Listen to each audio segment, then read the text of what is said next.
ᱚᱱᱟ ᱨᱮᱱᱟᱜ ᱜᱮ ᱢᱤᱫᱴᱟᱝ ᱠᱷᱚᱵᱚᱨ ᱵᱟᱝᱞᱟ ᱯᱮᱯᱟᱨ ᱨᱮ ᱪᱷᱟᱯᱟ ᱞᱮᱱᱟ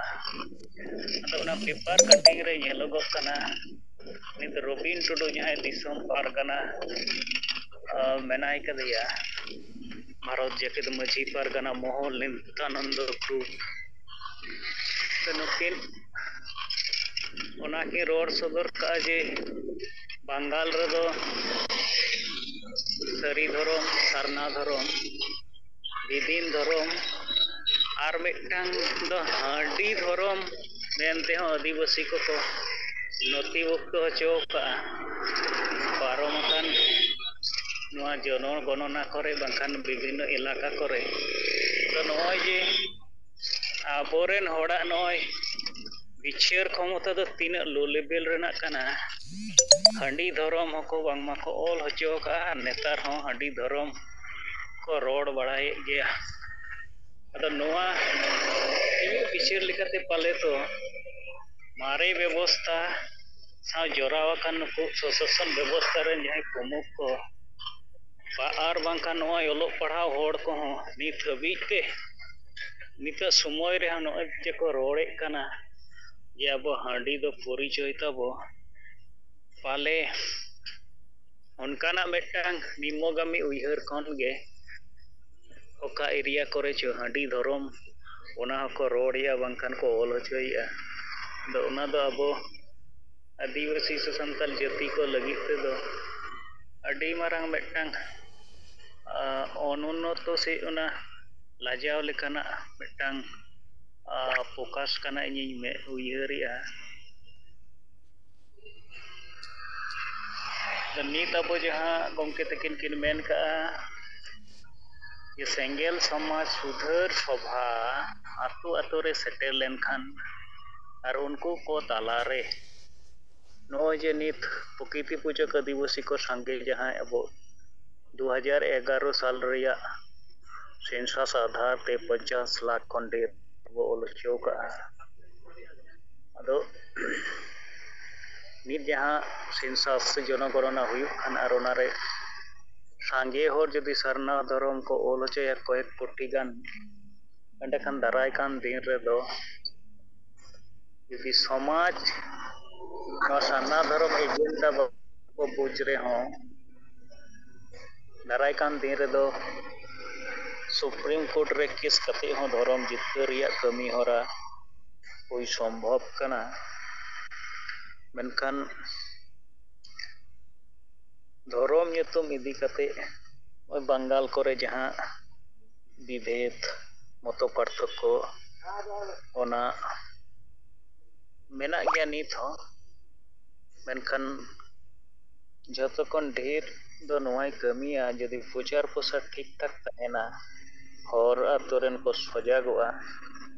एंडेखान पाले नोआ जनगणना रेदो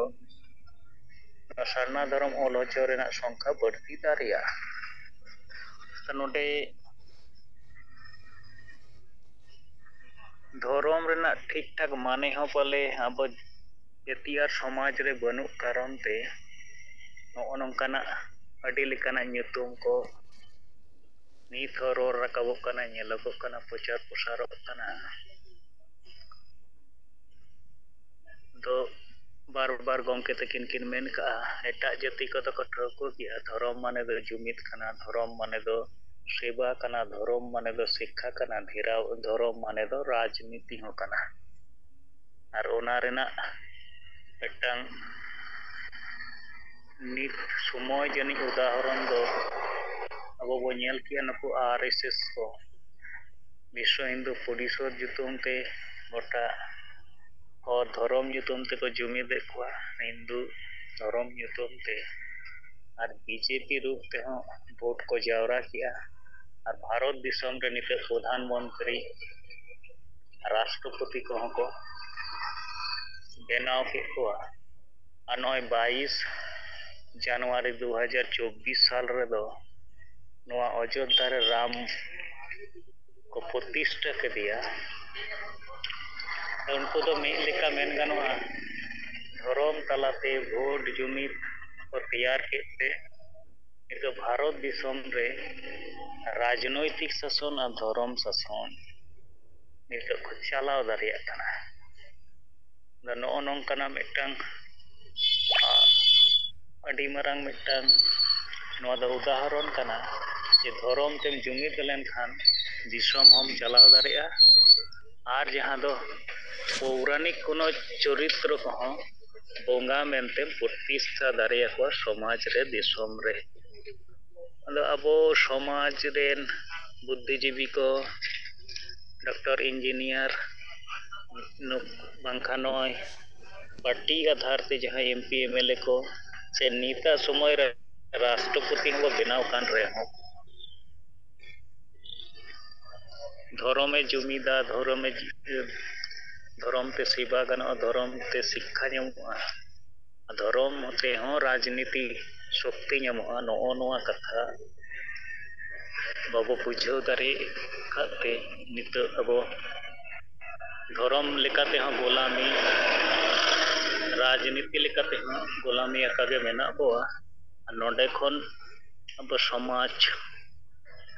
रेन हर को तलारे मिटना सचेतना से सजग अगु लगिते अब नित जहां कमी होरा गंके तकिन किन मेनका नोआ के उनकन कमी होरा दाराय कान दिन रे जुमिता जितकर रेना लगित दो सठिक कमी होरा काना और अब वो कुरुमुटु गया मेनखान पाले तो अबुआ नोआ कुरुमुटु रे हो जहाना कम बेसी खामती बेना काना ओना को अब लागे बो सहाया सक्रियता अब बढ़तिया और नीतर समय रे दो एतोहब जहां सेंगेला बारिया बिचार चितान रे नोय जे विरोध को नेलोग कान ताहे और ओना बारिया बिचार दो जैसे अब बो प्रचार अगुया अडी बो सहाया समाज बो लहाया माझी बो बदल को आतो बो बंचावा नित दो अदो उनका ओना चितान रे हो ओना विरोध दो बाग नेलोग काना परंच अडी गान आतो रे नित अडी बदलते बेरेल दा तेगे कमी होरा को पारोमिया और ओंडे अब सेंगेल साव बाको जोराव कान रे हो ठीक उनका गे अडी गान आतो करे दो नित माझी बदल रना कमी होरा हो नेलोग काना उनको अद नोय जे लगातार नो बारिया बिचार प्रचार प्रसार रे मेना कारण ते जहां को बिचार कान गया और जहां नो बिचार साव गबाव उतर कना उनको दो अकवा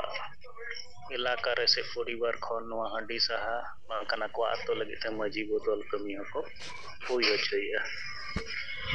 अद नोय सुधर कमी लगी से जहां पुनिया पॉइंट गमके तकिन किन मेन का लगती का मजी से शासन व्यवस्था रे सुधर निशा रे सुधर आदिवासी समाज वोट और राजनीति नो बुझो होचरे सुधर और आदिवासी चक्री जीवी को आदिवासी एजेंडा बांचाव रे गोड़ो लगी ते सुधर उनका के मारांग बुरु बांचाव सिरवोर न्याम लगी ते अनोआ झारखंड रे संताली बनाव लेनखान संताली भाषा बांग बांचा नोआ जितकर अकन भाषा हो दाराय कान दिन के अस्तित्व विपन्न रे सेटेरुआ अद नोआ को इदी कते के अब कर्मसूची तरहते और बो बुझाव को अनोआ कमी लागे संगे इलाका रे बो हुया अद जहां को जहाना बबो रोडते नोआ को संयोजित रोड लेखाते रोड किया और नोय अडी संगे बो जोरावेना मा अबो हो रोड बो एतो जहां को टेन रिपोर्ट को बिचार को मेना खान और नोते नित ना खान ओय होयदा एतो हबो परिस्थिति तैयार कना तो जहां के कटी संचालन रना जिम्मा हबो हता माची लेका नेटवर्क को तहना मानित लेका तो रोडिंग बंदया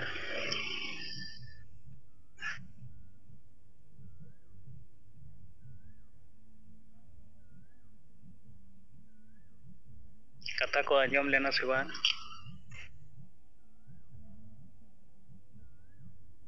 गंके अडी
अच्छा गोंके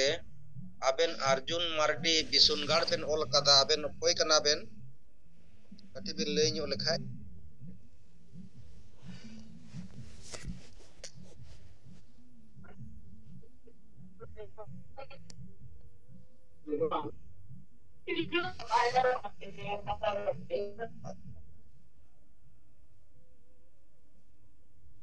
अर्जुन मारांडी बिसुनगाड़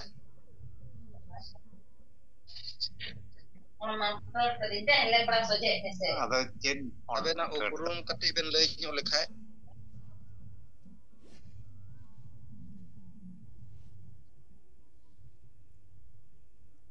जोहार गे गंके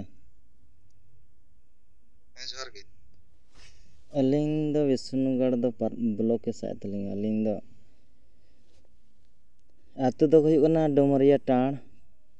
पंचायत दो माड़मो और ब्लॉक दो विष्णुगढ़ हजारीबाग झारखंड तो हजारीबाग वाला बिसुनगाड़ की तो होय होय होय अच्छा उनकिन तो जहां आबेना कटी मोबाइल नंबर आबेना कटी एमोक बेन ऑल बेन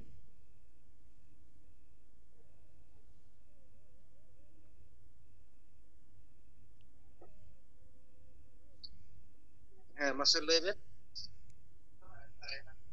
77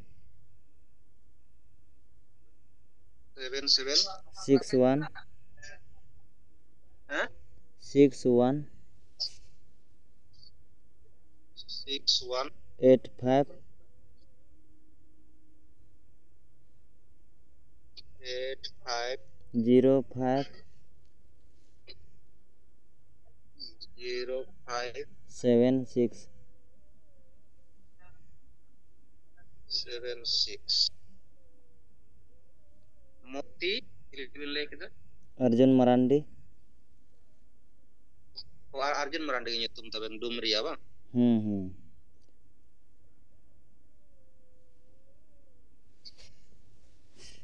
ठीक ठीक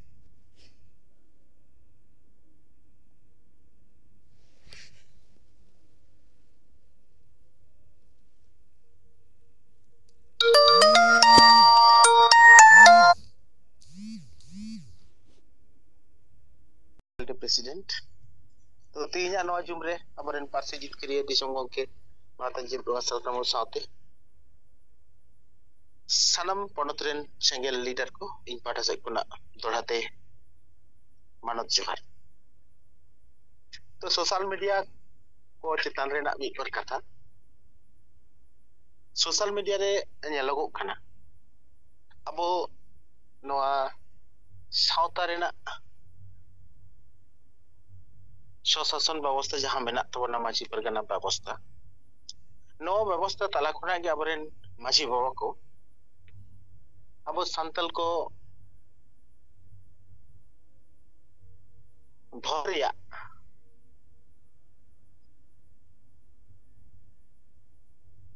हापाटिंग रे गोटा को हाटिंग चिंग चातुर चाबावाकान आ नुकु को के ओकोय दो सारी धर्म मेन काते सान्ना धर्म होर चितान रे सामाजिक बहिष्कार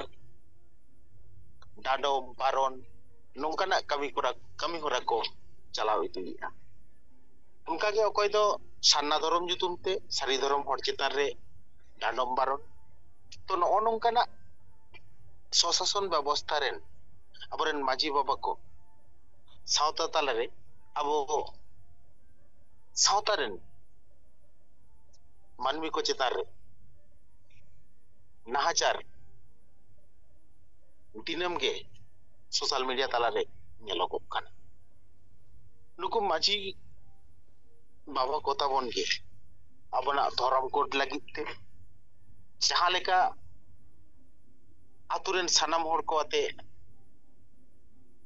अपना धर्म कोड चितकरेना हुलसे रे शहर सेटर काते हुलसे रिया दाड़े बारती रिया कामी रे दो उनका रकम दो बांको नेलोगो खाना मेनखान ओकोय धर्म जुनते हांडी बाय बंगाये ᱩᱱᱤ ᱪᱮᱛᱟᱱ ᱨᱮ ᱱᱟᱦᱟᱪᱟᱨ, ᱩᱱᱤ ᱵᱚᱦᱤষ্ᱠᱟর, ᱱᱚᱜᱼᱚ ᱱᱚᱝᱠᱟᱱᱟᱜ ᱥᱚᱢᱟᱡᱽ ᱨᱮᱱ ᱦᱚᱲ ᱫᱷᱚᱨᱚᱢ ᱧᱩᱛᱩᱢ ᱛᱮ ᱠᱚᱪᱞᱚᱱ ᱟᱨ ᱨᱚᱰᱚᱡ ᱨᱮᱱᱟᱜ ᱠᱟᱹᱢᱤ ᱨᱮᱜᱮ ᱢᱮᱱᱟᱜ ᱠᱚᱣᱟ। ᱟᱵᱚᱱᱟᱜ ᱵᱷᱟষᱟ, ᱟᱵᱚᱱᱟᱜ ᱥᱟᱱᱛᱟᱞᱤ ᱯᱟᱹᱨᱥᱤ, ᱟᱵᱚ ᱟᱹᱫᱤᱵᱟᱹᱥᱤ ᱠᱚᱣᱟᱜ ᱜᱟᱲ ᱡᱷᱟᱲᱠᱷᱚᱸᱰ ᱫᱤᱥᱚᱢ ᱨᱮ ᱨᱟᱡᱽ ᱯᱟᱹᱨᱥᱤ ᱞᱮᱠᱟᱛᱮ ᱵᱮᱱᱟᱣ ᱨᱟᱠᱟᱵ ᱨᱮᱱᱟᱜ ᱡᱟᱦᱟᱸ ᱦᱩᱞᱥᱟᱹᱭ, ᱚᱱᱟ ᱦᱩᱞᱥᱟᱹᱭ ᱨᱮᱦᱚᱸ ᱢᱟᱹᱡᱷᱤ ᱵᱟᱵᱟ ᱠᱚ ᱟᱠᱚᱨᱮᱱ ᱥᱟᱱᱟᱢ ᱜᱩᱱᱤ ᱜᱩᱨᱤᱵ ᱠᱚ ᱟᱛᱮ ᱦᱩᱞᱥᱟᱹᱭ ᱨᱮ ᱚᱱᱠᱟ ᱨᱚᱠᱚᱢ ᱵᱟᱝᱠᱚ ᱥᱟᱢᱤᱞᱚᱜ ᱠᱟᱱ ᱛᱟᱵᱚᱱᱟ ᱥᱟᱸᱜᱮ ᱠᱚ।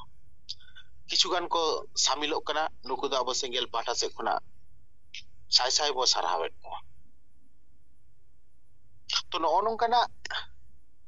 ᱟᱵᱚᱱᱟᱜ ᱱᱚᱣᱟ ᱥᱚᱥᱟᱥᱚᱱ ᱵᱮᱵᱚᱥᱛᱷᱟ ᱛᱟᱞᱟᱨᱮ ᱥᱚᱢᱟᱡᱽ ᱞᱟᱦᱟᱱᱛᱤ ᱨᱮᱭᱟᱜ ᱠᱟᱹᱢᱤ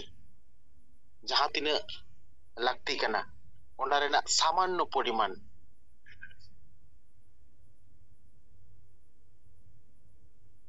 ᱦᱚᱸ ᱠᱤᱱᱛᱩ ᱟᱵᱚᱨᱮᱱ ᱥᱚᱥᱟᱥᱚᱱ ᱵᱮᱵᱚᱥᱛᱷᱟ ᱥᱤᱥᱴᱮᱢ ᱛᱟᱞᱟᱛᱮ ᱵᱟᱭ ᱦᱩᱭᱩᱜ ᱠᱟᱱᱟ। ᱟᱵᱚ ᱢᱟᱹᱡᱷᱤ ᱵᱚ ᱵᱚᱫᱚᱞ ᱠᱚᱣᱟ, ᱟᱛᱳ ᱵᱚ ᱵᱟᱧᱪᱟᱣᱟ, ᱦᱟᱺᱰᱤ ᱵᱚ ᱥᱟᱦᱟᱭᱟ, ᱥᱚᱢᱟᱡᱽ ᱵᱚ ᱞᱟᱦᱟᱭᱟ, ᱜᱚᱝᱠᱮᱭᱟᱜ ᱡᱟᱦᱟᱸ ᱱᱚᱣᱟ ᱵᱤᱪᱟᱹᱨ ᱫᱚᱨশন ᱱᱤᱛᱚᱜ ᱱᱚᱣᱟ ᱥᱚᱢᱟᱡᱽ ᱛᱟᱞᱟᱨᱮ ᱵᱤᱵᱷᱤᱱᱱᱚ ᱤᱭᱩᱴᱤউᱵ ᱛᱟᱞᱟᱛᱮ, ᱟᱵᱚᱱᱟᱜ ᱥᱮᱸᱜᱮᱞᱟᱜ ᱯᱨᱳᱜᱨᱟᱢ ᱛᱟᱞᱟᱛᱮ ᱯᱟᱥᱱᱟᱣ ᱤᱫᱤᱜ ᱠᱟᱱᱟ। ᱟᱨ ᱱᱚᱣᱟᱛᱮ ᱟᱵᱚᱨᱮᱱ ᱢᱟᱹᱡᱷᱤ ᱵᱟᱵᱟ ᱠᱚᱦᱚᱸ ᱵᱟᱹᱭ ᱵᱟᱹᱭ ᱛᱮᱠᱚ ᱪᱮᱸᱜᱷᱟᱜ ᱠᱟᱱ ᱛᱟᱵᱚᱱᱟ। ᱟᱵᱚ ᱱᱚᱣᱟ ᱵᱤᱪᱟᱹᱨ ᱫᱷᱟᱨᱟ ᱟᱨ ᱱᱚᱣᱟ ᱠᱟᱹᱢᱤ ᱦᱚᱨᱟ ᱞᱟᱜᱮᱛᱮ ᱥᱟᱱᱟᱢ ᱡᱟᱭᱜᱟ ᱨᱮ, ᱥᱟᱱᱟᱢ ᱯᱟᱠᱟᱲ ᱨᱮ ᱵᱟᱨᱮ ᱵᱟᱨᱮ ᱟᱵᱚ ᱠᱤᱱᱛᱩ ᱨᱚᱲ ᱨᱟᱠᱟᱵ ᱤᱫᱤ ᱦᱩᱭ ᱟᱵᱚᱱᱟ। ᱮᱱᱠᱷᱟᱱ ᱜᱮ ᱦᱟᱸᱜ ᱟᱵᱚ ᱥᱚᱢᱟᱡᱽ ᱟᱵᱚ ᱵᱚ ᱵᱟᱧᱪᱟᱣ ᱫᱚᱦᱚ ᱫᱟᱲᱮᱭᱟᱜᱼᱟ, ᱥᱮ ᱵᱚ ᱵᱟᱧᱪᱟᱣ ᱫᱟᱲᱮᱭᱟᱜᱼᱟ। ᱱᱤᱛᱚᱜ ᱦᱚᱸ ᱥᱚᱢᱟᱡᱽ ᱛᱟᱞᱟᱨᱮ ᱰᱟᱹᱱ ᱧᱩᱛᱩᱢ ᱛᱮ ᱱᱟᱦᱟᱪᱟᱨ ᱪᱟᱞᱟᱣ ᱤᱫᱤᱜ ᱠᱟᱱᱟ। ᱟᱨ ᱱᱚᱣᱟ ᱠᱚ ᱥᱟᱱᱟᱢᱟᱜ ᱟᱵᱚ ᱱᱩᱭ ᱥᱚᱥᱟᱥᱚᱱ ᱵᱮᱵᱚᱥᱛᱷᱟ ᱨᱮᱱ ᱢᱟᱹᱡᱷᱤ ᱵᱟᱵᱟ ᱠᱚᱣᱟᱜ ᱜᱚᱲᱚ ᱥᱚᱯᱚᱦᱚᱫ ᱢᱮᱱᱟᱜ ᱠᱟᱨᱚᱱ ᱛᱮᱜᱮ ᱱᱚᱝᱠᱟᱱᱟᱜ ᱠᱟᱹᱢᱤ ᱠᱚᱫᱚ ᱥᱚᱢᱟᱡᱽ ᱨᱮ ᱱᱤᱛᱚᱜ ᱦᱚᱸ ᱢᱮᱱᱟᱜ ᱜᱮᱭᱟ। ᱟᱫᱚ ᱟᱵᱚ ᱥᱮᱸᱜᱮᱞᱟᱜ ᱵᱤᱪᱟᱹᱨ ᱫᱷᱟᱨᱟ, ᱥᱚᱢᱟᱡᱽ ᱞᱟᱦᱟᱱᱛᱤ ᱨᱮᱭᱟᱜ ᱵᱤᱪᱟᱹᱨ ᱫᱷᱟᱨᱟ, ᱜᱚᱝᱠᱮᱭᱟᱜ ᱱᱚᱣᱟ ᱵᱤᱪᱟᱹᱨ ᱫᱷᱟᱨᱟ ᱥᱚᱢᱟᱡᱽ ᱛᱟᱞᱟᱨᱮᱱ ᱥᱟᱱᱟᱢ ᱦᱚᱲ ᱴᱷᱮᱱ ᱟᱛᱳ ᱟᱛᱳ ᱥᱮ ᱵᱞᱚᱠ ᱯᱚᱧᱪᱟᱭᱮᱛ স্তᱚᱨ ᱨᱮ ᱟᱵᱚᱱᱟᱜ ᱠᱟᱨᱡᱚᱠᱨᱚᱢ ᱠᱚ ᱥᱟᱯᱲᱟᱣ ᱠᱟᱛᱮ ᱡᱟᱹᱥᱛᱤ ᱠᱟᱭᱛᱮ ᱟᱣᱟᱡ ᱨᱟᱠᱟᱵ ᱦᱩᱭ ᱟᱵᱚᱱᱟ। ᱮᱠᱷᱟᱱ ᱜᱮ ᱟᱵᱚ ᱱᱚᱣᱟ ᱜᱩᱡᱩᱜ ᱠᱟᱱ ᱥᱚᱢᱟᱡᱽ ᱵᱚ ᱵᱟᱧᱪᱟᱣ ᱫᱟᱲᱮᱭᱟᱜᱼᱟ। ᱥᱚᱵ ᱛᱷᱮᱠᱮ ᱦᱟᱦᱟᱲᱟᱜ ᱧᱮᱞᱚᱜᱚᱜᱼᱟ, ᱟᱵᱚ ᱱᱤᱛᱚᱜ ᱟᱵᱚ ᱟᱹᱫᱤᱵᱟᱹᱥᱤ ᱠᱚᱨᱮᱱ ᱡᱟᱦᱟᱸᱭ ᱞᱤᱰᱟᱨ ᱢᱮᱱᱟᱜ ᱠᱚᱣᱟ, ᱟᱵᱚ ᱟᱹᱫᱤᱵᱟᱹᱥᱤ ᱠᱚᱣᱟᱜ ᱜᱟᱲ ᱨᱮ ᱡᱟᱦᱟᱸᱭ ᱟᱵᱚᱨᱮᱱ CM ᱢᱮᱱᱟᱭᱟ, उनी बो नेलेया अब आदिवासी को धर्म चेतान रे जहां गरज दुलड़ ओना कोना तो छातिक को धर्म चेतान रे से छातिक को धर्म समाज रे प्रतिष्ठा लेना कमी होरा रे आदि बाड़ती के उनिया सोशल मीडिया तालाते पिक्चर को नेलोगो ओका रे दो मुस्लिम को टोपी हरक काते नमाज लेकाना कमी रे हो नेलोगो कना ओका रे दो हिंदू को मंदिर रे सेन काते हिंदू को बंगा बुरु रे उनिया भक्ति रे चितर नेलोगो कना तो नुई नौका नुना कमी कना अब आदिवासी को गाड़ रे आदिवासी कोरेन मंत्री बनाव काते से आदिवासी को गाड़ रे मंत्री बनाव काते तो नुई हर चितार रे आबरेन नुकु समाज रेन माझी बाबा को आबरेन समाज रेन नुकु पारगाना बाबा को चेत के बको रोड दाड़िया चेत हो बको रोड़िया आदिवासी नेता सालखान मुर्मू समाज लाहांती लगिते हाडी बो सहाया समाज बो लहाया नवा कथा मेने खातिर ते नुई चितार रे सुसरिया बिचरिया कथा को रोड ᱥᱟᱹᱨᱤᱜᱮ ᱱᱚᱣᱟ ᱫᱚ ᱟᱹᱰᱤ ᱫᱩᱠ ᱨᱮᱭᱟᱜ ᱠᱟᱱᱟ ᱛᱚ ᱟᱵᱚ ᱥᱮᱸᱜᱮᱞᱟᱜ ᱵᱤᱪᱟᱹᱨ ᱫᱷᱟᱨᱟ ᱥᱮᱸᱜᱮᱞᱟᱜ ᱮᱞᱟᱝ ᱵᱟᱧᱪᱟᱣ ᱨᱮᱭᱟᱜ ᱥᱟᱹᱨᱤᱭᱟᱜ ᱵᱤᱪᱟᱹᱨ ᱜᱚᱝᱠᱮᱭᱟᱜ ᱫᱤᱥᱟᱹ ᱟᱨ ᱫᱚᱨশᱚᱱ ᱟᱵᱚ ᱥᱚᱢᱟᱡᱽ ᱛᱟᱞᱟᱨᱮ ᱠᱚᱱᱴᱤᱱᱤᱭᱩ ᱵᱟᱨᱮ ᱵᱟᱨᱮ ᱨᱚᱲ ᱨᱟᱠᱟᱵ te ᱦᱩᱭ ᱟᱵᱚᱱᱟ ᱛᱚᱵᱮ ᱟᱹᱱᱤᱡ ᱜᱮ ᱥᱟᱹᱨᱤ ᱩᱛᱟᱹᱨ te ᱟᱵᱚᱱᱟᱜ ᱱᱚᱣᱟ ᱥᱚᱢᱟᱡᱽ ᱵᱚ ᱵᱟᱧᱪᱟᱣ ᱫᱚᱦᱚ ᱫᱟᱲᱮᱭᱟᱜᱼᱟ ᱛᱚ ᱢᱟ ᱮᱱᱠᱷᱟᱱ ᱥᱳᱥᱟᱞ ᱢᱤᱰᱤᱭᱟ ᱠᱚ ᱪᱮᱛᱟᱱ ᱨᱮ ᱛᱩᱢᱟᱹᱞ ᱠᱟᱛᱮ ᱢᱤᱫᱵᱟᱨ ᱠᱟᱛᱷᱟ ᱠᱚ ᱟᱵᱚ ᱛᱟᱞᱟᱨᱮ ᱟᱹᱲᱛᱤ ᱠᱮᱫ ᱛᱟᱵᱚᱱᱟ ᱟᱥᱚᱜ ᱟᱹᱧ ᱥᱟᱱᱟᱢ ᱜᱮᱵᱚ ᱟᱸᱡᱚᱢ ᱛᱤᱭᱳᱜ ᱟᱠᱟᱜᱼᱟ ᱟᱨ ᱟᱵᱚ ᱦᱚᱸ ᱟᱵᱚ ᱥᱮᱫ ᱠᱷᱚᱱᱟᱜ ᱟᱵᱚ ᱥᱮᱸᱜᱮᱞᱟᱜ ᱵᱤᱵᱷᱤᱱᱱᱚ ᱠᱟᱨᱡᱚᱠᱨᱚᱢ ᱠᱚᱨᱮᱱᱟᱜ ᱨᱤᱯᱳর্ট ᱠᱚ ᱟᱨ ᱥᱟᱶᱛᱮ ᱵᱤᱪᱟᱹᱨ ᱠᱚ ᱨᱚᱲ ᱨᱟᱠᱟᱵ ᱟᱵᱚᱱ বিশেষ কাইতে নেহর তাহেন কানা আবরেন জাহাই স্টেট রেন leader ko mena bona central রেন জাহাই leader ko mena bona abo ko ekal ror tege huye bona noa abona jum reya jaha সমাজ লাহান্তি রেয়া jaha বিচার na jum সমাজ rain hor ten adi ge laktiyan to na lekate asoin abo leader ko ma katha bo dohoya अपना report को बसोदरा निये को main बड़ा कते के सनाम को मा दोलाते जोहार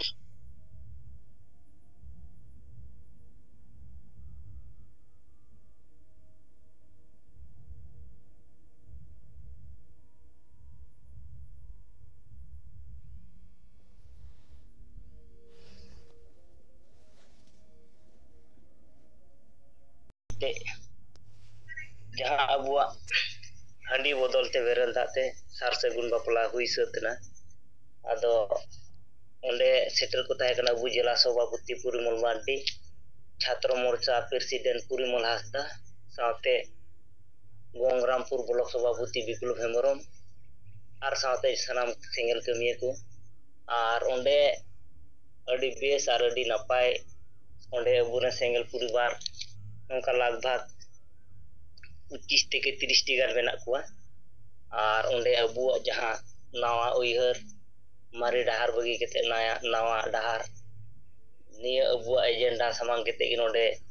बेरल दाते नापायते आर अडी बेसते बापला पारम हुई चुकौना आर ओना लकाते अबुरेन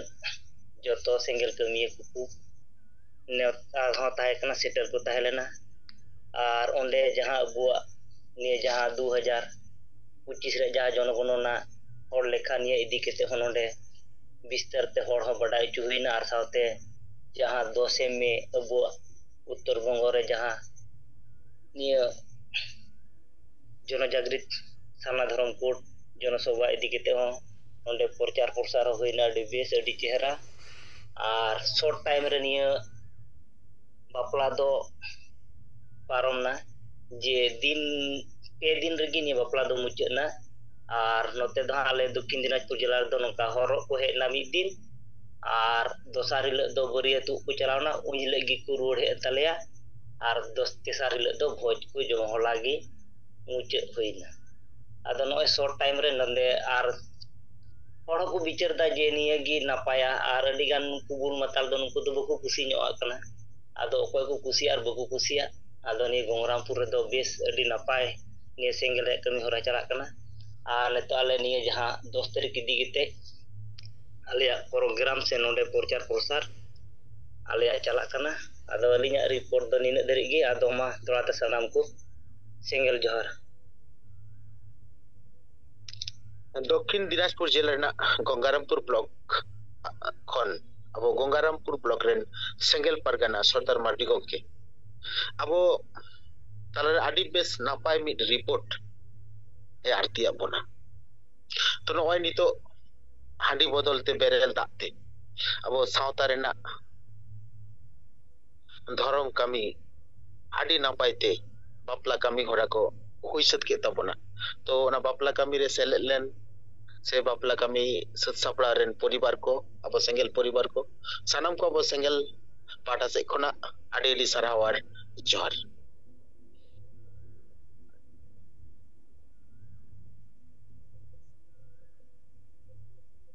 तो मानखान आरहो गंके को नोंका गे अब कमी चला कान तबोना पाँच राज्य रे सांगे ब्लॉक रे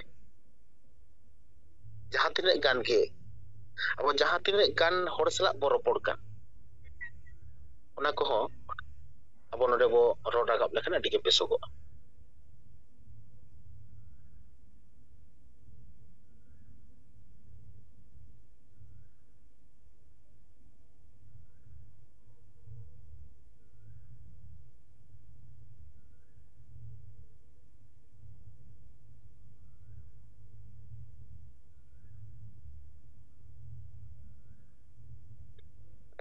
हेलो हाँ सुभाष सर हाँ जोहर ge gongke ajomok kana sir ajomok kana adi bes Mahesh Murmu gongke हाँ अलिंग महेश मुर्मू लिंग मेंदा सनाम को जोहार गे जोहर lay tabona अलिंग लिंग मेने थे ना आवेना नंबर जरूर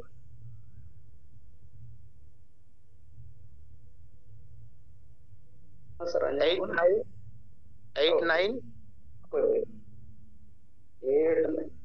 89 27 749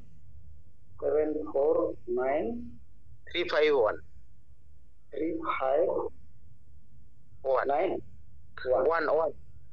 हाँ सर चेक होना 8189 हाँ सर ले जरी ᱤᱧ ᱟᱨ ᱢᱤᱫᱴᱟᱝ ᱞᱟᱹᱭᱫᱟ ᱟᱨ ᱢᱤᱫᱴᱟᱝ ᱞᱟᱹᱭᱫᱟᱹᱧ ᱱᱟᱯᱟᱭ ᱥᱮ ᱟᱸᱡᱚᱢ ᱢᱮ हाँ 8927 हाँ सर ठीक 749 हाँ सर 351 ठीक सर ओके मा am pata de kona kati jahan report ko abona ati tabon me min bar katha onte na kami ko bakrate हाँ सर अलिंग साहिबगंज जिला अलिंग नहीं तो जहां पोस्ट रे बनु लिया सिंगल रन समर्थन लिखा गया अलिंग आदो अलिंग नहीं तो कमी दिसम रे हेना दी आर अने दो इन दो उनका कमी होरा लगी ते बन बुझो दाड़े का फोन को बांग लगा करते आदो नियगिन मेना जे बोले बेस से चलका चला कना नोना रोपड़ बांग हुई दाड़े काते अलिंग से को बोले नन्ने गिली मेना पासे बेस सोरा गे चला कना आर बेस चला मा नोआ लगी ते आबो कुकमु मेना से आबोरेन साहब आगो कुकमु मेना मोय से लेके सर से मा निये गिली मेना अलिंग बेंगलोर रे निक मेना ले मा निने गिली मेना मेनते बोले आर दोराते सनम को जोहर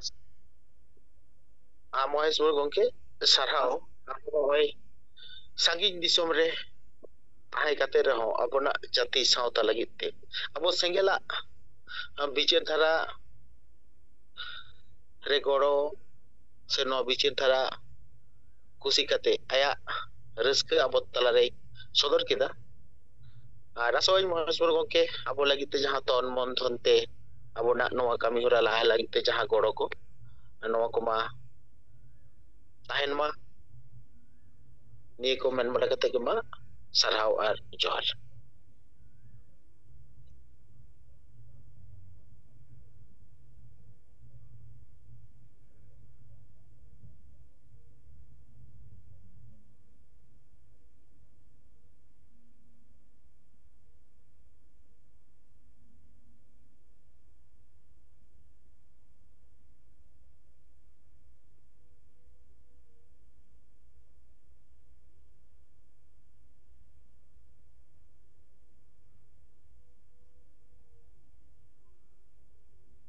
Bikas Chandra Hembrem gongke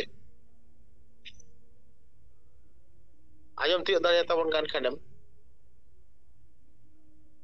Bengal Prot re noa program re attempt kate am buchau ke tabona ona ko bakrate ma kati lay sodor abon me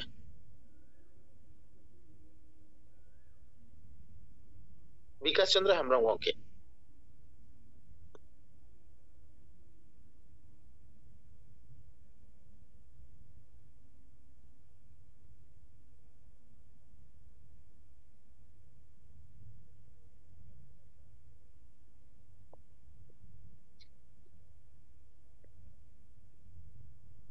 अच्छा Bikas Chandra Hembrem ke katha abo chet lekare pabo ajom tiyo dareyada goke mic khulo le tabo ge network se jahala problem karon te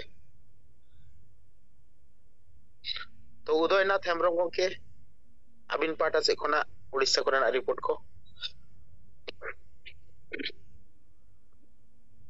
Gomke johar, anjamok kana gomke? Bes anjomok kana johar.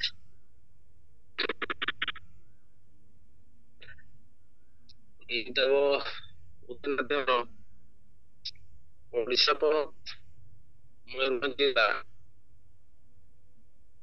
Baikpura Johor Koptiboda Sengel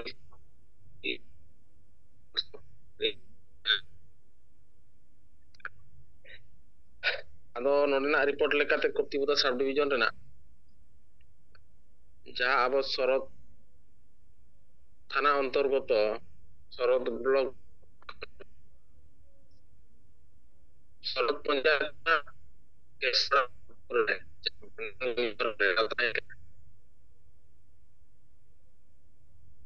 ওরা ছড়া পায় না হইনা আর দিন single কর্মী ব্যবস্থা আর কিন্তু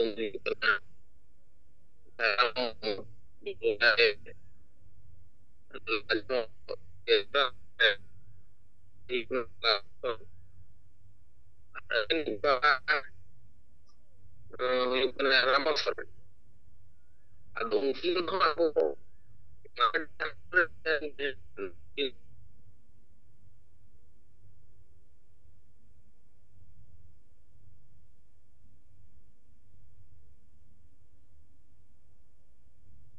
अच्छा उदयनाथ हेम्ब्रम गomke कथा को नेटवर्क प्रॉब्लम ते कटी डिस्टर्ब ᱧᱚᱜ ᱟᱸᱡᱚᱢᱚᱜ ᱠᱟᱱᱟ ᱟᱫᱚ ᱜᱚᱝᱠᱮ ᱠᱟᱹᱴᱤᱡ ᱪᱮᱥᱴᱟ ᱛᱟᱵᱚᱱ ᱵᱤᱱ ᱠᱞᱤᱭᱟᱨ ᱧᱚᱜ ᱥᱮ ᱠᱷᱚᱱ ᱠᱟᱹᱴᱤᱡ ᱨᱚᱲ ᱨᱮᱱᱟᱜ ᱥᱮ ᱞᱮᱠᱟᱱᱟᱜ ᱯᱨᱚᱵᱞᱮᱢ ᱠᱟᱱᱟ ᱠᱟᱹᱴᱤᱡ ᱚᱱᱟ ᱵᱤᱱ ᱧᱮᱞ ᱞᱮᱠᱷᱟᱱ ᱱᱟᱯᱟᱭ ᱠᱚᱜᱼᱟ ᱦᱳᱭ ᱜᱚᱝᱠᱮ ᱠᱟᱹᱴᱤᱡ ᱠᱟᱱ ᱛᱟᱹᱞᱤᱧᱟ ᱥᱮ ᱦᱳᱭ ᱦᱳᱭ ᱦᱳᱭ ᱟᱫᱚ ᱱᱚᱰᱮ ᱦᱟᱸᱜ ᱡᱟᱦᱟᱸ ᱥᱚᱨᱚᱛ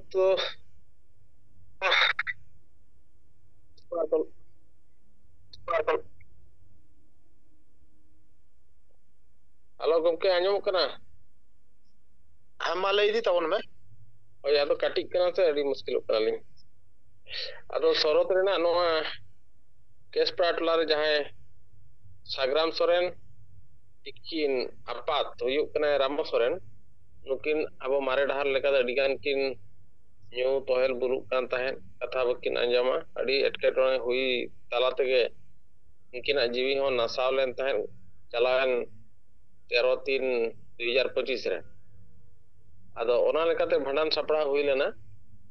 ᱟᱫᱚ ᱚᱱᱟ ᱴᱚᱞᱟ ᱨᱮᱭᱟᱜ ᱥᱚᱢᱚᱥᱥᱟ ᱱᱚᱣᱟ ᱛᱟᱦᱮᱸ ᱠᱟᱱᱟ ᱡᱮ ᱩᱱᱠᱤᱱ ᱥᱟᱜᱨᱟᱢ ᱜᱚᱢᱠᱮ ᱛᱟᱹᱠᱤᱱ ᱴᱚᱞᱟ ᱦᱚᱲ ᱠᱤᱱ ᱱᱮᱣᱛᱟ ᱞᱮᱫ ᱠᱚᱣᱟ ᱡᱮ ᱟᱹᱞᱤᱧ ᱵᱷᱟᱸᱰᱟᱱ ᱠᱟᱹᱢᱤ ᱦᱚᱨᱟ ᱵᱚᱱ ᱠᱟᱹᱢᱤ ᱛᱟᱹᱞᱤᱧᱟ ᱟᱫᱚ ᱢᱟᱺᱡᱷᱤ ᱵᱟᱵᱟᱭ ᱛᱟᱦᱮᱸ ᱠᱟᱱᱟ ᱚᱸᱰᱮᱱᱤᱡ ᱨᱟᱢᱡᱤᱛ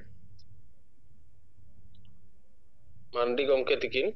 ᱟᱫᱚ ᱱᱩᱠᱤᱱ ᱛᱩᱞᱩᱡ ᱛᱮ ᱜᱟᱞᱢᱟᱨᱟᱣ ᱦᱩᱭᱮᱱᱛᱮ ᱟᱫᱚ ᱩᱱᱠᱩ ᱠᱚ ᱢᱮᱱ ᱠᱮᱜᱼᱟ ᱠᱟᱛᱷᱟᱱ ᱟᱹᱵᱤᱱ ᱡᱩᱫᱤ ᱱᱟᱣᱟ ᱰᱟᱦᱟᱨ ᱞᱮᱠᱟᱛᱮ ᱦᱟᱺᱰᱤ ᱟᱨ ᱯᱟᱹᱨᱣᱟᱹ ᱵᱟᱝ ᱠᱟᱛᱮ ᱵᱤᱱ ᱠᱟᱹᱢᱤᱭᱟ ᱮᱱᱠᱷᱟᱱ ᱫᱚ ᱟᱞᱮ ᱫᱚ ᱵᱟᱞᱮ ᱥᱩᱨᱩᱜᱼᱟ ᱟᱫᱚ ᱚᱱᱟ ᱞᱮᱠᱟᱛᱮ ᱱᱩᱠᱤᱱ ᱥᱟᱜᱨᱟᱢ ᱜᱚᱢᱠᱮ ᱛᱟᱹᱠᱤᱱ ᱚᱸᱰᱮ ᱠᱤᱱ ᱠᱟᱛᱷᱟ ᱠᱤᱱ ᱫᱚᱦᱚ ᱠᱮᱜᱼᱟ ᱡᱩᱫᱤ ᱵᱮᱨᱮᱞ ᱫᱟᱜ ᱛᱮ ᱵᱟᱯᱮ ᱠᱟᱹᱢᱤ ᱠᱷᱟᱱ ᱟᱹᱞᱤᱧᱟᱜ ᱥᱚᱝᱜᱚᱴᱷᱚᱱ ᱞᱮᱠᱟᱛᱮ ᱢᱮᱱᱟᱜ ᱠᱚᱣᱟ ᱟᱹᱫᱤᱵᱟᱹᱥᱤ ᱥᱮᱸᱜᱮᱞ ᱚᱵᱷᱤᱡᱟᱱ ᱡᱟᱦᱟᱸᱭ ᱫᱚ ᱥᱟᱞᱠᱷᱟᱱ ᱢᱩᱨᱢᱩ ᱟᱹᱭᱩᱨ ᱛᱮ ᱵᱷᱟᱨᱚᱛ ᱫᱤᱥᱚᱢ ᱨᱮ ᱜᱚᱴᱟᱜᱮ ᱪᱟᱹᱞᱩᱜ ᱠᱟᱱᱟ ᱦᱟᱺᱰᱤ ᱥᱟᱦᱟ ᱠᱟᱛᱮ ᱵᱮᱨᱮᱞ ᱫᱟᱜ te napai te kami hora turap lekan jinis aling ona teling kami ape chet pe menet taba ona lekate uni manji gomke Ramjati Murmu tikin kin men kya o thik gaya tobe ma kami pe tola hor ma bina handi te baku kami ko men metein kana onate ale do bale surua ona kami re do ado nukin gomke kin men kya hoy tobe thik gaya alle rin songothon ko hajua ete hor আর আলোপে বিরোধা কোনগুলো আলোপে সৃষ্টি হচয়া ইনা খান দো হজুত তালে আর নলে কমিয়া এনখান রামজিৎ মুর্মু যাহে মাঝিয়া বাকরা উনি main কিয়া হয় তবে আলে চেন হন গন্ডগোল বালে সৃষ্টিয়া এনখান আপে মা বেরেল দাত থেকে কমি তাওয়ান পে ওনা লেকাতে সাপড়াওনা আর ওনা সাপড়ারে মাহাদের ল শনিবার 26 তারিখ হিলো আবো ওড়িশা রেন नेता को नेत्री को मेंदो बंगरी पुसी खन ᱵᱤᱡᱚᱭ ᱜᱚᱢᱠᱮ ᱛᱤᱠᱤᱱ ᱦᱚᱯᱚᱱ ᱨᱟ ᱠᱚᱠᱚ ᱥᱮᱴᱮᱨ ᱠᱚ ᱛᱟᱦᱮᱸ ᱠᱟᱱᱟ ᱡᱟᱦᱟᱸ ᱵᱚᱱ ᱢᱮᱱᱮᱫᱼᱟ ᱫᱚᱨᱠᱩᱴᱤᱭᱟᱹ ᱨᱮᱱ ᱟᱨ ᱟᱠᱚᱨᱮᱱ ᱞᱤᱰᱟᱨ ᱞᱮᱠᱟᱛᱮ ᱦᱮᱡ ᱞᱮᱱᱟ ᱠᱤᱱ ᱢᱟᱹᱱᱤᱡ ᱢᱚহিলা মোর্চা ভাইস প্রেসিডেন্ট বারিপদা জন সুদেবী টুডু ᱚᱸᱰᱮ ᱠᱷᱚᱱ ᱠᱚ ᱦᱮᱡᱼᱟ ᱟᱨ ᱱᱟᱸᱰᱮ ᱟᱵᱚ ᱨᱟᱥᱜᱳᱵᱤᱱᱫᱚᱯᱩᱨ ᱠᱷᱚᱱ ᱪᱚᱨᱚᱱ ᱦᱮᱢᱵᱨᱚᱢ ᱜᱚᱢᱠᱮ ᱛᱤᱠᱤᱱ ᱟᱹᱠᱤᱱ ᱥᱩᱛᱩᱜ ᱟᱹᱜᱩ ᱞᱮᱫ ᱠᱚᱣᱟ ᱠᱤᱱ ᱟᱨᱦᱚᱸ ᱡᱚᱴᱟᱣ ᱠᱚ ᱱᱚᱣᱟ ᱟᱵᱚ ᱥᱮᱸᱜᱮᱞ ᱠᱟᱹᱢᱤᱭᱟ ᱨᱩᱯ ᱛᱮᱠᱚ ᱥᱮᱴᱮᱨᱮᱱᱟ ᱚᱱᱟ ᱥᱟᱞᱟᱜ ᱛᱮ ᱵᱷᱚᱫᱨᱚᱠ ᱡᱮᱞᱟ ᱟᱥᱟ ᱢᱩᱨᱢᱩ ᱢᱚহিলা ᱥᱚᱵᱷᱟᱯᱚᱛᱤ उनकिन किन हेज तहें ओना सलाते केउझर चोनाल हेड कल्याण बास्के तिकिन हो सेटर किन तहें ओना सलाते मेघराई गमके तिकिन हो सेटर किन तहें जोशीपुर ब्लॉक खन उनका के सूर्यापता ब्लॉक खन कुना मुर्मू गमके तेको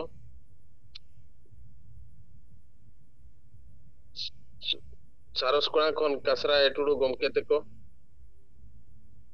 और जीबी नगर ब्लॉक खन नीलरत्न रुत मर्दी और नोंका गे अड़ी सांगे नेता कोले सेटल लेन तहें और ट्रायल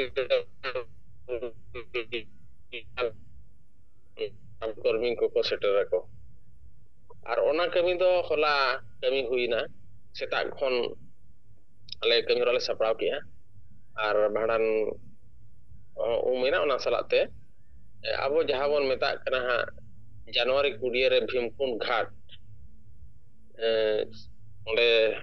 प्रत्येक वर्ष के 20 तारीख को घाटा और जेते हो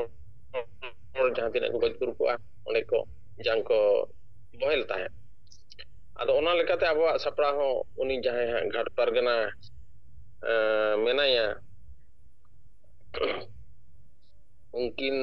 अब फोन तेबन गलमाराव के किना और उनकिन मेन क्या होय तबे गमके मा हजू पे आदो ओना लेकाते उनकिना गलमाराव सला अब हो अक्तो जनी सेटर नाबन और ना भीमकुंड सुती नई घाट रे अब कमी बन सद के तबना आदो चेद हो अटकेटोनी को चेद हो बांग हुई कना अड़ी नापाय तेगे टोला हर चेद हो विरोध हो पाकोडक का आदो नोंका के नितो बुझब कना समाज रे जे दरकुटियर ना ओका हाई कोर्ट बांग सीडीएम नो बारिपदा केस इदी काते जहाँ हाईलाइट कना इना तेदो नितो हा अब समाज रे जहाँ तेना विरोध हर को नितो दो को बुझाव इदी या बावन विरोध को मेनते कमी हिचनो को जहां जहां लगा को कमी आदो बापे शुरू हो अले चेल लगा कमी कना येल हो येल ताबन पे और बड़ाई ताबन पे जे अले बड़िया ले कमी कना से बेसा ले कमी कना से कालेका आपे आपे नेल लेखान पे बड़ाई दा ठीक है ताबन पे आदो अवश्य मिद बार हो हेज लेना को येल बड़ा इदी के को कमी हरा को आदो ओंडेना रिएक्शन हा चेत हुई कना बांग हुई कना ओना रिपोर्ट दो हा उनका बाबन नाम का पाले ना गापा मियांग कोते सेटरवा आदो नोडेना रिपोर्ट लेकाते दो गमके अड़ी नापायते भाड़ान कमी हरा सला नोआ नैतिया कमी हरा दी बेस बुगी तेगे हुईना आदो उनकना गमके आदो रिपोर्ट लेकाते दो प्रेस नोट तो बांग एम कना कारण निदा वाला हेज हुईना और इन हो कटी उनका आदो गापा एम हुआ मियांग कोते हा पब्लिश नोंका लिन आसो कना आदो इनखान मा निना लई कते गिलिन जोहार हंतरा ताबना इनखान सनाम को सेंगल जोहार उदयनाथ हेमब्रम गमके आडी आडी सारहाव और जोहार अब तालारे आडी बेस मिन अब गमके विचार दर्शन अब सेंगल अभियान कमी रेना सेंगल परिवार रेना दाड़े लेकाते आडी नापायते kami pe hui sat ke tabona Sagram Mandi poribar re to noa lagi te ma ape Odisha ponot ren jahai sengel kami ko pe sohor settlelan tabona sanam ko adi adi sarhaw ar johar node mit katha aboren jahai Ramjit Muru gongke ona aturen maji baba uni ho abo nasen abo sarhaw nyogeya sarhaw to niye ge aj bai kami dareya kana menkhan jahai ko kami kana nuku hor bai atoke ko noa lagi te menkhan nongkana kami re aboren nuku maji baba ko judi nije te ko goroa tale khan nuku ko abo sagun daram ko abo napai sahi sarhaw nyok ko abo to ठीक है मा आडी base report नongka ge abona kami horena report ko abo tala jidi bo roda bang abo no jum talate somaj adi utel bo botol dareya ठीक है मा ar hon baki gongke ko ror tabo pe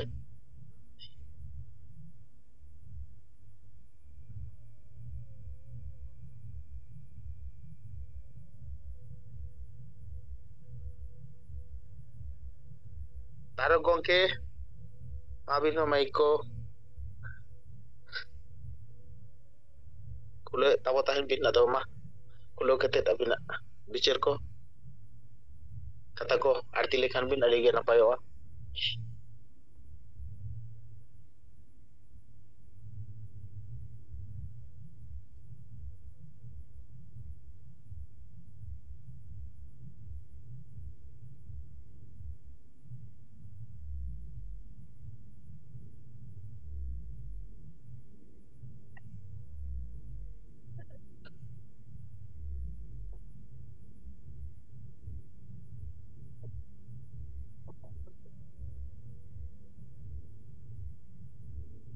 jama Bihar se khon ar jahai ko judi menak bona joprao ha Bikas Chandra Gongke johar johar johar ma aling Bikas Chandra Hembrem pasta set khot dohlate sanam ko johar ado jaha holana West Bengal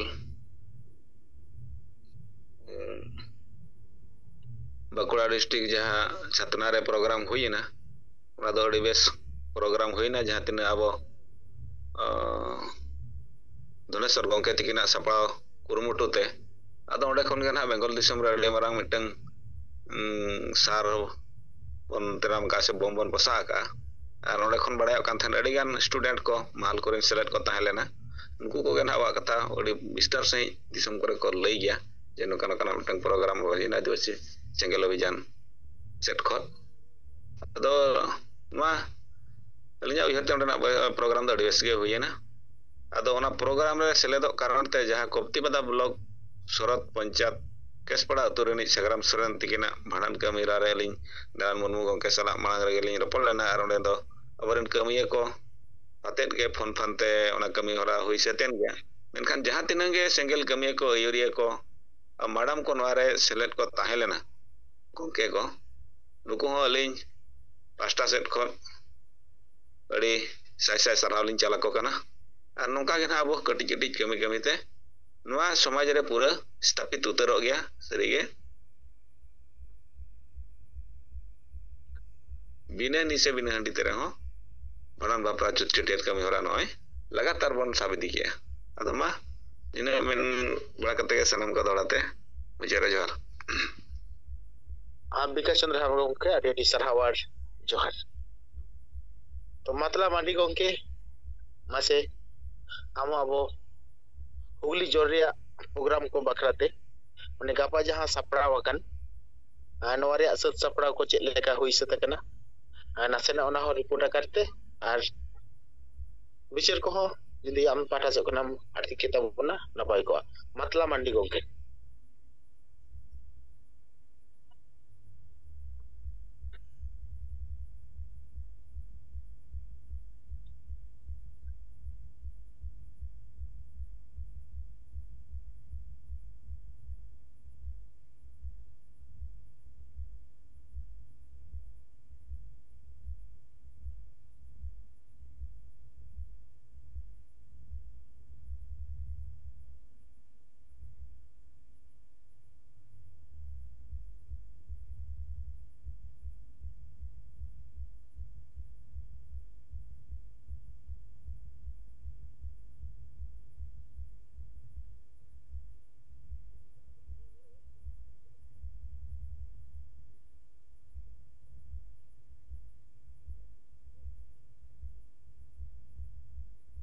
Tudu गंके मा जुदि आबिन उनका role लेकना अवसर रे मेना बिन ताबोना तले खान आबिन पाटा से खुना बिचार को मंगल टुडू गंके साहेब और मैडम साथे सनाम सेंगेल रे जुड़ाव कान जतो को गेलिnya गुणमान मानव जोहर अलिन मंगल टुडू जामशेदपुर झारखंड पना अलिन प्राय गे बिजी रिलिंग ताहन काना तो आयु अक्तो गिदरा को पढ़ाव रिलिंग ताहन कानते समय बलिन ओडक दाड़े नाडी जस्ती और तारपर अलिन जॉब शेड्यूल तलिंग उनका ना काना कि जूम अक्तो हो अडी दो ड्यूटी रिलिंग ताहन काना जाउक ने तो आदो गिदरा पढ़ाव लिंग दुलु बखान गया एरो नासेना मार कता लिंग दोय अबिन नियम के लिंग ते नेतोंग आबो यहाँ सेंगेल अभियान तब मना साहेब कितना आयुर ते नोआर नंग जहाँ प्रभाव नेतोंग आबो बो नेले आबो ना दिसोम रे गोटा पढ़ाव कना आर को बडाय दाड़िया ना नोआर नंग अडी पॉजिटिव रिजल्ट के गोटा न्यामो जहाँ की आबो साहेब तिकिन किन लय बुझावा बना केटे सही के जे समाज रे अब निशा सहा हुआ बना और न जे बेहा बापला छुट छेटियर को हुई कान तबना बापला भांडन को अब बो नेल का जानाम खनांग गुजु दबिज तबो माने निशा व्यवहार कातन के तबो हुई कानना नेतों धबिजो जुग जुग खन हे जगु कान हांडी व्यवहार काते दो और ओंडे बो नेल के जे बांग जुग जुग खन हांडी बो व्यवहार के आ बोंगा रे बुरु रे छुट छेटियर रे लेकिन नेतों धबि ओना नंग फायदा तो तबो बांग हुई लेना ओना नंग अडिते नुकसान भी हुई कान तबना समाज रे आदो ओना क्षेत्र ओंडे विचार ᱧᱟᱢᱮᱱᱟ बांग समाज खन अब निशा दो साहब ते हुई बना और ओना नंग मूल जड़ दो ओकारे ताहेना अब न जहां बोंगा बुरु नितुम ते से छुट छेटर भांडन नितुम ते जहां हड्डी बो दोया ओंडे के ओना नंग जड़ ताबो मेना ओना जड़ खन जदी बाबो सहाया इनखान समाज खन निशा बांग सागवा आदो ओना क्षेत्र नेतो साहेब की ओना अब जहां ब्रेन रे मिटी फीड की नमा बोना है तो अब ठिका दाड़िया ना बांगे हो निशा ना जड़ तब ओकारे मेना करते दो आदो नोआ नेतो जहां समाज रे वो नेतो विचार बो पासनाया ये हांडी बो सहाया समाज बो लहाया नेतो ओना जिनिस को अपना रे अडी गान और बडाय दाड़िया तो नेतो का समय रे जहां गे को ऑल पढ़ा कना को एजुकेशन लाइन रे को तान कना डेवलपमेंट लाइन रे मेना तो उनको को बडाय दाड़िया ना बांगे निशा खन दो सहारे ताहन हुई निशा खातिर ते अडी बेस बेस और इवन अडी गान ऑल पढ़ा होड़ में जहां नोआ रे ना चपेट रे मेना हुआ उनको अडी खराब स्थिति में ना पारिवारिक स्थिति पर हो चाहे व्यक्तिगत स्थिति पर आदो ओनाते नोआ दो नियत के सहा दरकार आर अब जहालका बो प्रचार प्रसार या ये समाज खना निशा बो सहाया मेनते दो आ नय बिना हंडीते अडीगान गोटा बो बापला से भाडान छुट छिटर को हुई कान तबना दिसम हर को अपना रे आ निहत को अपना रखो नोआ दो चा से निशा दो को हमा को कुसिया ओवरऑल वो मिलता मिद बार होड़ मेना को जहां को तो कना जे बांगे हांडी के तबो अपुरुम कना ओना को बांग चलावा नियत होड़ ना बिना हांडी तगे छुट छिटर को करावा दोसार दुलिन लेया ताला रे जहां अब मिटी न्यूज रे ओडक लेन तबना जे मजी परगना व्यवस्था रे बेन हुई दरकार आदो नोआ चितार अडिगान काउंटर बे खड़ को एम ता दो रिप्लाई जे सेंगेल को नंका को लई मजी परगना व्यवस्था रे बेन हुई दरकार एनखान कारण दो चेदा कर मजी परगना व्यवस्था ते अबवा ब्याह बापला छुट छिटर हुई तना नोआ जिनिस मा ठीक पिया मेनखान नोय जुडिशियरी लिकान जिनिस जहां आजा तीरे हतावेया मजी परगना व्यवस्था रे माने कि न्यायिक प्रणाली जहां रे डिस्प्यूट रिजोल्यूशन जहां रे बार हर किन खपरियो कना और ओना नंग जजमेंट एमे आए उनकान जजमेंट एमे आए जहां रे सामाजिक बहिष्कार लेका जिनिस ऑल आए जे लाख लाख टका नंग डाडम ना कला होय आदो ओने जे जहां जजमेंट एमे आए नोआ तो प्योरली असंवैधानिक जजमेंट कना तो मीन और जदी समाज खनम बहिष्कार या और उनिया जीवन जीने नंग पूरा एटकेटम रकाबदा एनखान ओना मा उनिया जहां फंडामेंटल राइट्स है जीवन जीने का व्यक्तिगत अधिकार ता जहां में ओना हनन करता उनिया मानव अधिकार नंग हनन करता एनखान जहां डिसीजन ते मिन होड़ा right to live with dignity या फंडामेंटल राइट्स का ओना ताय हनन ajak ব্যক্তিগত মানব অধিকার তা ঘননওয়া উনিয়া বাপলা ajak lekat বাই বাপলা দাঁড়িয়া ajak ছুট ছিটের বাহা বাপলা ভানান বাই করা দাঁড়িয়া এনখান অনকান ডিসিশন দো অকয় একসেপ্ট না তো বাই একসেপ্ট কানুনি রূপ তে পুরা গে ইলিগাল গया যা কি আবো নতং দরপটির ওনা एग्जांपल বনে লেখা আবো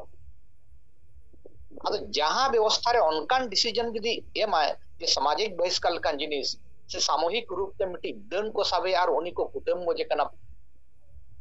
अडिगान उनका घटना बने लगा एग्जांपल में ना अब समारे